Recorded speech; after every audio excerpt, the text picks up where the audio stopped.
नमस्कार, सुलगता सवाल देख रहे हैं और मैं हूं आपके साथ दिव्या सिंह। कर्नाटक कांग्रेस में मुख्यमंत्री पद को लेकर खींचतान तेज हो गई है। जमकर गुटबाजी की खबर भी सामने आ रही है। एक और सिद्धारमैया है तो दूसरी ओर डीके शिवकुमार। दोनों के समर्थक अपने अपने जिद पर अड़े हुए हैं, जिसकी वजह से कर्नाटक का सियासी पारा हाई हो गया है। इन सब के बीच अब कांग्रेस के वरिष्ठ नेता ने बड़ा बयान जारी किया है, जिसके बाद खलबली मची हुई है। जिस तरह की स्थिति कर्नाटक में दिख रही है, उसके बाद कहा जा रहा है कि सीएम सिद्धारमैया की कुर्सी खतरे में है। वहीं आपस में गुटबाजी की खबरों ने कांग्रेस हाईकमान को टेंशन में डाल दिया है। कांग्रेस की इस हालत पर तमाम तरह के सवाल सुलग रहे हैं। कर्नाटक में क्यों मच गया सियासी बवाल? क्या सिद्धारमैया के हाथ से जाएगी कुर्सी? कैसे हुई नेतृत्व परिवर्तन की अटकलें तेज? किसकी वजह से टेंशन में सोनिया राहुल? इन सवालों ने सियासी पारा हाई कर दिया है और कांग्रेस में बवाल शुरू हो गया है। कर्नाटक में कांग्रेस के लिए आने वाला दिसंबर महीना भारी नजर आ रहा है। यहां पार्टी लाख गुटबाजी छिपाने की कोशिश करे, लेकिन पिछले कुछ दिनों से जारी सियासी उठापटक कुछ और ही कहानी बयां कर रही है। कांग्रेस चीफ खड़गे के बयान के बाद भी डीके शिवकुमार का महाकुंभ में डुबकी लगाना, महाशिवरात्रि के उप प्रोग्राम में शामिल होना, जिसमें अमित शाह मुख्य अतिथि हैं, और फिर सवाल उठाने पर यह कहना कि मैं हिंदू पैदा हुआ हूं और हिंदू ही मरूंगा। कर्नाटक में चल रही अंदरूनी खींचतान के बारे में सब कुछ कट टू क्लियर तरीके से बयां कर रहा है। क्यों मचा कर्नाटक में सियासी बवाल? कहा जा रहा है कि ये सारी खींचतान कर्नाटक के वर्तमान डिप्टी सीएम डीके शिवकुमार को मुख्यमंत्री बनाने के लिए है। एक दिन पहले कांग्रेस के विधायक बसवराजू वी शिवगंगा ने तो खुलकर कह दिया कि आने वाले दिसंबर 2025 में डीके शिवकुमार कर्नाटक के सीएम बनाए जाएंगे और आगे 5 से 7 साल तक मुख्यमंत्री के रूप में काम करेंगे। बसवराजू का दावा है कि कर्नाटक में अगली सरकार भी कांग्रेस की ही बनेगी, जिसका नेतृत्व डीके शिवकुमार करेंगे। शिवगंगा ने कहा कि लिख लीजिए, ये दिसंबर तक हो जाएगा। अगर आप चाहे तो मैं आपको खून से लिखकर भी दे सकता हूं कि वह यानी कि शिवकुमार दिसंबर तक सीएम बन जाएंगे। अगर वह दिसंबर में कार्यभार संभालते हैं तो वो प्रशासन चलाएंगे, जिसमें अगले 5 साल का कार्यकाल भी शामिल होगा। शिवगंगा ने कहा कि विधानसभा और लोकसभा दोनों चुनाव में कांग्रेस के प्रदर्शन को बेहतर बनाने में शिवकुमार की उल्लेखनीय भूमिका रही।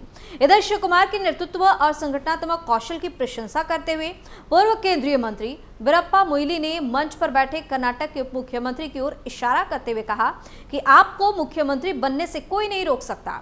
इस बारे में चिंता करने की कोई जरूरत भी नहीं है। अगर कोई इसकी आलोचना करता है तो अपनी संतुष्टि के लिए कर सकता है, लेकिन शिवकुमार को सीएम बनने से कोई नहीं रोक सकता। ये पद किसी के तरफ से दिया गया उपहार नहीं है, आपने अपने लिए इसे अर्जित किया है। सिद्धारमैया के विधायक ने क्या किया दावा? अब कर्नाटक कांग्रेस में शिवकुमार का समर्थन करने वाले विधायक उन्हें मुख्यमंत्री बनाने की मांग कर रहे हैं। वह सिद्धारमैया समर्थित जो विधायक दावा कर रहे हैं कि वो अपना 5 साल का कार्यकाल पूरा करेंगे। विधायक बसवराजू वी शिवगंगा ने आलाकमान से मंत्री केन राजन्ना को शिवकुमार की सार्वजनिक आलोचना करने से रोकने का अनुरोध किया। उन्होंने कहा कि वह पार्टी और सरकार के लिए शर्मिंदगी का कारण बन रहे हैं। मैं आलाकमान से राजन्ना के खिलाफ कार्रवाई करने का आग्रह करता हूं। वह सिद्धारमैया गुट से जुड़े राजन्ना का कहना है कि मौजूदा सीएम पूरे 5 साल का कार्यकाल पूरा करेंगे। ये सारी रशाकशी इसलिए चल रही है क्योंकि मई 2023 के कर्नाटक विधानसभा चुनाव में कांग्रेस की जीत के बाद एक थ्योरी को लेकर दावा किया जाता है। दावे के मुताबिक तब सीएम की कुर्सी जरूर सिद्धारमैया को दी गई थी, लेकिन डीके शिवकुमार को आश्वासन मिला था कि 2.5 साल बाद मुख्यमंत्री की कुर्सी उन्हें मिल जाएगी। अब दिसंबर में सिद्धारमैया के बतौर सीएम 2.5 साल पूरे होने वाले हैं, इसलिए डीके शिवकुमार की गुट ने सीएम बदलने की मांग तेज कर दी है, शुरू कर दी है। हालांकि सिद्धारमैया का गुट भी इस बात को लेकर अड़ा हुआ है कि वो अपना 5 साल का कार्यकाल पूरा करेंगे। क्या राजस्थान के फार्मूले पर होगा सब कुछ? कांग्रेस के 2.5 साल के फार्मूले को लेकर अक्सर सवाल उठते रहे हैं। राजस्थान में पिछली कांग्रेस सरकार के कार्यकाल में भी ये विवाद सामने आया था। तब मुख्यमंत्री पद के लिए अशोक गहलोत के साथ साथ सचिन पायलट भी दावेदारी कर रहे थे, लेकिन आलाकमान ने गहलोत को कुर्सी पर बिठाया था। तब पायलट के समर्थकों ने दावा किया था कि सीएम पद को लेकर 2.5 साल का फार्मूला तय हुआ है। सरकार बनने के साथ ही गहलोत पायलट के बीच मनमुटाव की खबरें आने लगी थी। जुलाई 2020 में पायलट ने कुछ कांग्रेस विधायकों के साथ मिलकर बगावत भी कर दी। हालांकि तब पायलट को मन मुताबिक समर्थन नहीं मिला था और बाद में प्रियंका गांधी के दखल के बाद पायलट की नाराजगी दूर हो गई थी। कब बदल गया डीके शिव कुमार का तेवर। कांग्रेस के राष्ट्रीय अध्यक्ष मल्लिकार्जुन खड़गे ने 27 जनवरी को महाकुंभ स्नान को लेकर बड़ा बयान दिया। उन्होंने कहा कि बीजेपी नेताओं में गंगा डुबकी लगाने की होड़ लगी हुई है, लेकिन गंगा में डुबकी लगाने से गरीबी खत्म नहीं होगी। इसके ठीक 13 दिन बाद यानी कि 9 फरवरी को डीके शिव कुमार प्रयागराज पहुंच गए और संगम में जाकर आस्था की डुबकी लगाई। इतना ही नहीं, उन्होंने महाकुंभ की व्यवस्था की जमकर तारीफ भी की। डीके शिव कुमार ने कहा कि इतनी भारी भीड़ को संभालना आसान काम नहीं है, यह अविश्वसनीय था। कुछ छोटी मोटी असुविधाएं तो होंगी ही, लेकिन मैं यहां खामियां निकालने नहीं आया हूं। महाकुंभ के बाद डीके शिव कुमार ईशा फाउंडेशन के महाशिवरात्रि समारोह में शामिल हुए। इस कार्यक्रम में गृह मंत्री अमित शाह बतौर मुख्य अतिथि शामिल हुए थे। डीके शिव कुमार के इस कदम को लेकर कांग्रेस दो धड़ों में बंट गई।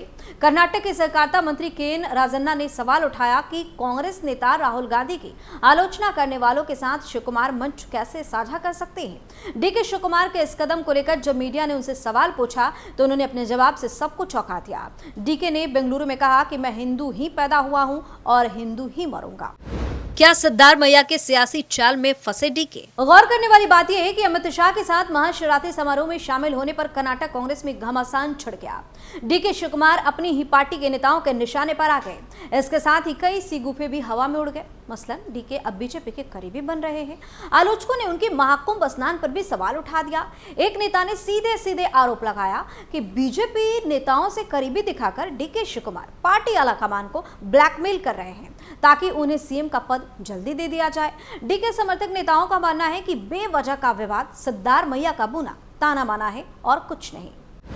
कहां है सीएम सिद्धार्थ मैया की नजर? डीके शिव कुमार को लेकर विवाद कांग्रेस की अंदरूनी राजनीति की उपज मानी जाती रही है, क्योंकि 7 महीने बाद समझौता के तहत कर्नाटक के सीएम बदलने का वक्त आने वाला है।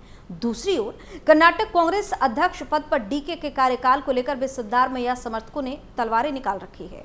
डीके जुलाई 2020 में कांग्रेस के प्रदेश अध्यक्ष बने और उनका कार्यकाल खत्म हो चुका है। सिद्धार्थ मैया कैंप पिछले 6 महीने से नए केपीसीसी चीफ की डिमांड कर रहा है। इस खींचतान का दूसरा पहलू भी है। मई 2023 में जब कांग्रेस को कर्नाटक में बहुमत मिला, तब डीके शिव कुमार को मुख्यमंत्री पद के दावेदार थे। बताया जा रहा है कि सोनिया गांधी के दखल के बाद डीके और सिद्धार्थ मैया के बीच 2.5 साल का समझौता कर दिया गया। नवंबर 2025 में सिद्धार्थ मैया सरकार के 2.5 साल अब पूरे होने वाले हैं और इसी को लेकर सियासी घमासान मचा हुआ है। क्या शिव कुमार के लिए आसान होगा रास्ता? सूत्रों के अनुसार डीके शिव कुमार सीएम बनने से पहले कर्नाटक कांग्रेस प्रदेश अध्यक्ष का पद छोड़ने के मूड में नहीं है। अगर वो पद उनके हाथ से गया तो नवंबर में पावर ट्रांसफर आसान नहीं होगा। उन्होंने आला कमान को भी अपने फैसले की जानकारी दे दी है। उन्हें सिद्धार्थ मैया के चालों का अनुमान है और इसी हिसाब से वो एहतियात के साथ आगे बढ़ रहे हैं।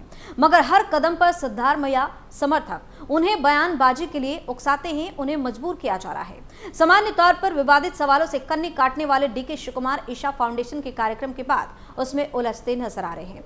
ऑल इंडिया कांग्रेस कमेटी के सचिव पीवी मोहन ने ईशा फाउंडेशन के प्रमुख सदगुरु को राहुल विरोधी बताते हुए डिप्टी सीएम के कार्यक्रम में मौजूदगी पर सवाल उठा दिए। इसके बाद डीके को भी मुंह खोलना पड़ा और वो सफाई देने को मजबूर हो गए, ऐसा कहा जा रहा है। दूसरी तरफ सिद्धार्थ मैया पूर्व सीएम देवराज उर्स और एस निजलिंगप्पा के बाद कांग्रेस के पहले ऐसे नेता हैं जिन्होंने 5 साल का कार्यकाल पहले पूरा किया है और दूसरी बार मुख्यमंत्री बने हैं। उस उपलब्धि उन्होंने अपने राजनीतिक अनुभव से हासिल की है। वह सत्ता पर पकड़ के साथ आलाकमान को साधना और प्रतिद्वंदी को पटखनी देना भी जानते हैं। कांग्रेस के कुर्बा समुदाय के चेहरा होने के कारण केंद्रीय नेतृत्व उन्हें नाराज भी नहीं करना चाहता। सिद्धार्थ मैया कई बार दावा कर चुके हैं कि वो 5 साल का कार्यकाल पूरा करेंगे। उन्होंने 2.5 साल के समझौते को सार्वजनिक तौर से खारिज भी किया है। दिल्ली क्यों दौड़े डीके शिव कुमार? सिद्धार्थ मैया की ग्रामीण कर्नाटक में अच्छी पकड़ है। वो ताश के अच्छे खिलाड़ी हैं और हमें खेलने में वो कभी नहीं हारे। सूत्रों के अनुसार सिद्धार्थ मैया ने 30 महीने के कार्यकाल के पूरा होने से पहले ही पत्ते फेंकने शुरू कर दिए। उन्होंने अपने समर्थकों से कर्नाटक प्रदेश कांग्रेस अध्यक्ष बदलने का मुद्दा उठा दिया। डीके शिव कुमार इस दाव में ऐसे उलझे कि दिल्ली जाकर रणदीप सिंह सुरजेवाला और केसी वेणुगोपाल के सामने मीटिंग में जिला तालुक पंचायत और निकाय चुनाव में बड़ी जीत का दावा कराए। कर्नाटक में निकाय चुनाव मई महीने में संभावित है। अगर इस चुनाव में नतीजे गड़बड़ाए तो डीके की स्थिति कमजोर हो गई। अगर 30 महीने के समझौते को सच माने तो अभी सिद्धारमैया के पास 7 महीने बचे हैं। फिलहाल उन्होंने अपने समर्थक, मंत्री और विधायकों को डीके के खिलाफ हमले के लिए तैनात रखा है। वहीं डीके दो तरफा चुनौतियों से जूझ रहे हैं। उन्हें संगठन पर पकड़ बनाए रखने के साथ सिद्धारमैया समर्थकों से निपटना होगा, जो आसान नहीं है। तो कर्नाटक की राजनीति में सुगबुगाहट तेज हो गई है। अब देखना दिलचस्प होगा कि क्या कांग्रेस नेतृत्व डीके शिवकुमार को 2.5 साल बाद सीएम बनाएगा या सिद्धारमैया पूरे कार्यकाल तक इस पद पर बने रहेंगे। सुलगता सवाल में फिलहाल इतना ही। आप अपनी राय हमें कमेंट करके जरूर बताएं और देखते रहिए कैपिटल टीवी। धन्यवाद।